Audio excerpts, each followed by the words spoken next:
Welcome back to Trend Tuesday with Angelou Economics. My name is William Mellor, Vice President of Angelou Economics, and today we're going to talk about airports. We've actually been seeing a lot of economic impact studies come about for airports and airport systems, and wanted to talk a little bit more about the types of benefits that airports have, not only on the U.S. economy, but also at the local level as well.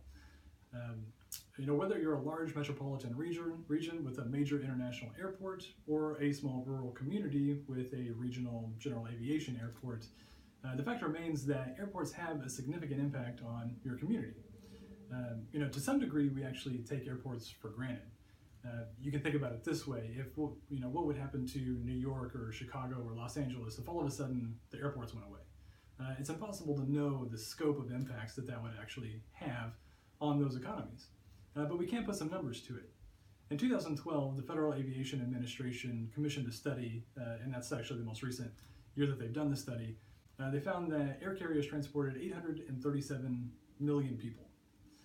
They had 61.2 billion revenue ton miles of freight, which is the total tonnage multiplied by the number of miles traveled. And then they also enabled $262 billion in visitor expenditures through goods and services. So we transport a lot of people, we transport a lot of freight, and we're enabling a lot of spending from the consumer side of things. Now, that's all just the direct impact. It has indirect and induced impacts as well.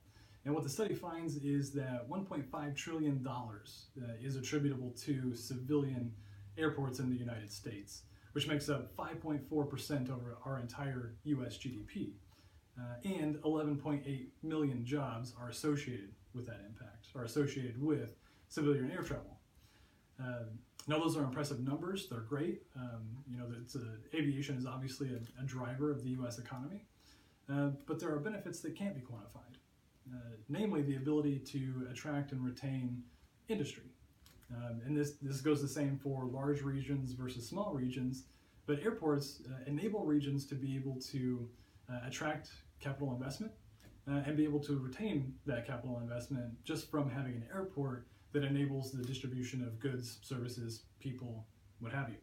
So that's why when we do an economic impact study here at Angelou Economics, we actually look at two different things. There's the quantitative impact, which is the $1.5 trillion, but then there's also the qualitative impact. We build it around a narrative to be able to tell a more comprehensive story, such that you get the full breadth of the impact and not just the numbers. So that's it for this week, covering airports. But in the comments below, tell us about how airports in your region have been able to either attract investment or other ways that you're using your airports to be able to incite economic growth. So again, thanks for watching Trend Tuesday, and we'll see you next week.